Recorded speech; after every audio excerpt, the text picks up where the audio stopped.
Pemain kunci tim nasional Indonesia saat mengalahkan Vietnam berturut-turut ini nanti tidak akan dibawa oleh Sintayong saat melakoni laga Piala AFC di Qatar, dipastikan absen.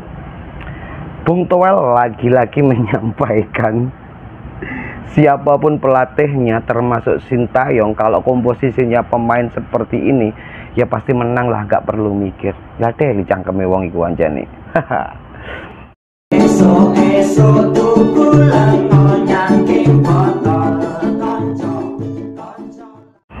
Oke, kembali lagi di sliding tackle-nya Cak Ruri. Terima kasih udah mampir, selalu komen dan like di channel saya.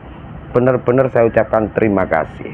Jadi sebelum kita membahas siapa saja pemain yang diboyong Sintayong untuk melakoni laga Piala AFC di Qatar, yang sebelumnya ini nanti akan melakukan TC di Dubai, maka saya pengen menyentil sedikit tentang apa yang disampaikan oleh Bung Toel. Lagi-lagi Bung Toel nggak ada wong iki aslinya seandainya dia ini transparan, balance lah, jelek ngomong jelek, bagus ngomong bagus, itu kita lebih suka ya sebagai netizen. Tapi enggak, dia selalu menyampaikan bahwa nggak ada kelebihan dari seorang Sintayong, terus nggak ada sama sekali. Ketika kemarin Indonesia mampu mengalahkan Vietnam dengan skor tipis 1-0, dia pun menyampaikan bahwa ini gol dari langit, keberuntungan. Padahal itu ya emang bener-bener gol by proses gitu loh. Berikutnya saat menang lagi melawan Vietnam dengan skor 3-0 dengan bantaian yang luar biasa dilakukan oleh anak asuh Sintayong, dia pun masih menyampaikan, lucu lagi, kalau materi pemainnya seperti ini, ya pelatih nggak perlu mikir. Kalau pelatih nggak perlu mikir, ngapain semua klub-klub besar, ngapain semua tim-tim besar itu mendatangkan pelatih? Fungsinya buat apa? Kalau bukan untuk meracik, meramu strategi sebuah permainan yang bagus, dan poin inti adalah mampu mengalahkan lawan. Itu fungsi pelatih. Dan pelatih pun pasti mampu menguasai karakter setiap pemainnya, karena pelatih ini memang harus mampu untuk melakukan itu. Karena untuk diletakkan pada plotnya masing-masing, kalau kita berbicara Sintayong, kita udah terkadang tuh udah terjebak, terkecoh dengan strategi Sintayong. Kita mampu menganalisa, kita mampu untuk mengamati, dan kita mampu menerka-nerka bahwa Sintayong ini akan memasang strategi ini dengan komposisi seperti ini. Tapi faktanya ketika banyak sekali para pengamat sepak bola ini menyampaikan komentarnya tentang strateginya, tentang persiapan komposisi pemainnya, semua salah. Termasuk kemarin saat melawan Vietnam banyak sekali yang salah. Pemikirannya semuanya berpikiran bahwa kipernya akan dipasang oleh Nadeo. Faktanya juga bukan. Bahkan di pertandingan terakhir melawan Vietnam, Hernando Ari yang masih dirundung cedera pun juga diturunkan. Jadi peran pelatih ini sangat penting pada sebuah tim. Jadi bukan hanya dia tuh teriak-teriak, tapi pelatih itu mikir loh, cok. Strateginya ya opo, penyerangannya melalui mana, membaca permainan lawan, mereka menggunakan strategi apa, mana titik kelemahan lawan yang harus dimanfaatkan oleh tim, strategi apa yang memang ini nanti manjur untuk mengalahkan strategi lawan. Ngono lho cok, gak syukur pelatihku.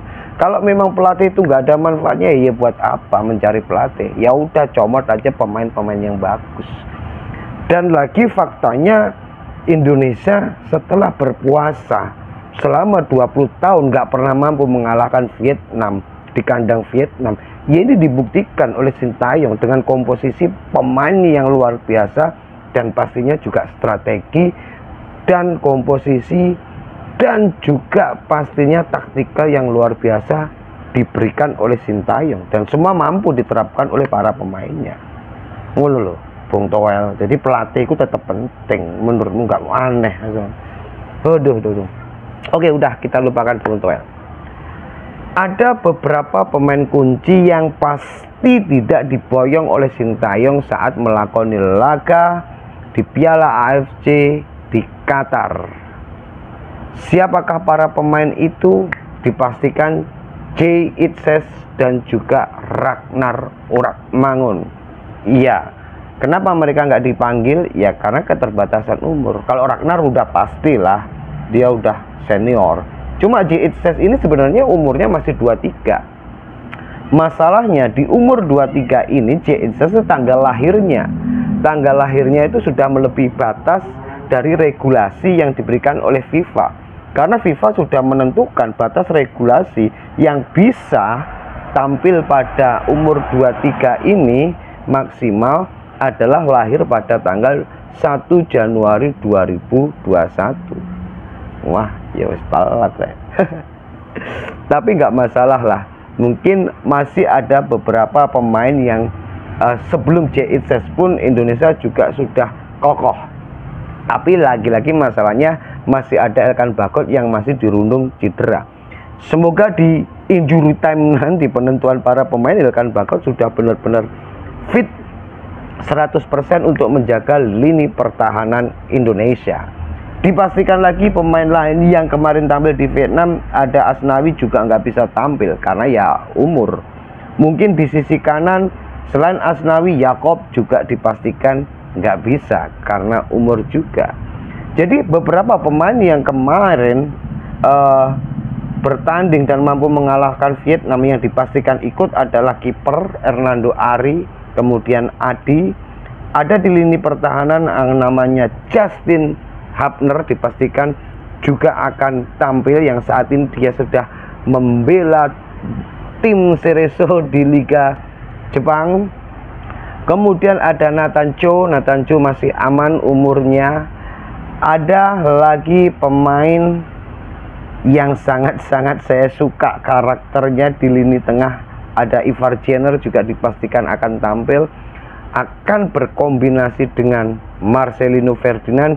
Kemungkinan besar di lini depan nanti akan ada Rafael Struijk yang akan berpacaran dengan Hoki Caraka di lini depan untuk menyerang pertahanan lawan. Witan Sulaiman juga masih aman umurnya, dipastikan juga ikut.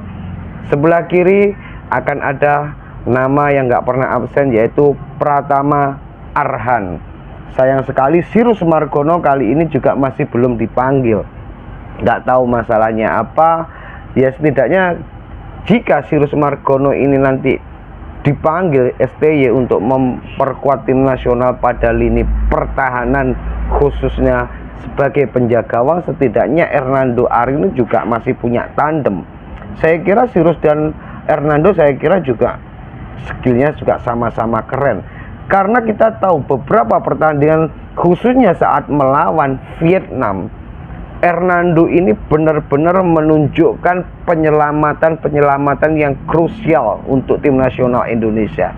Pada leg pertama tahu tendangan bebas di menit akhir ditepis oleh Hernando dan Indonesia akhirnya memenangkan pertandingan. Pada berikutnya di pertandingan saat di Hanoi pun Hernando Ari luar biasa penampilannya, jawas pol, sumpah jos Hernando. Jadi ketika ada Sirus Margono mungkin akan ada tambahan lini belakang yang sangat luar biasa.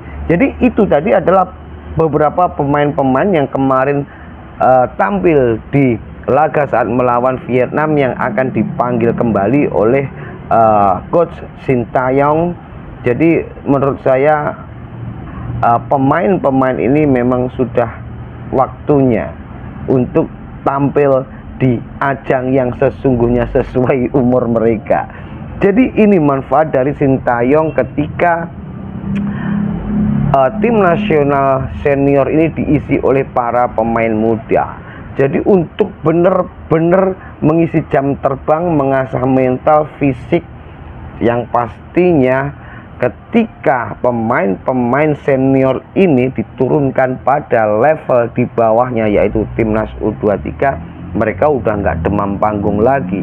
Jadi pastinya mereka lebih overconfidence karena pengalaman-pengalaman saat membela tim nasional senior.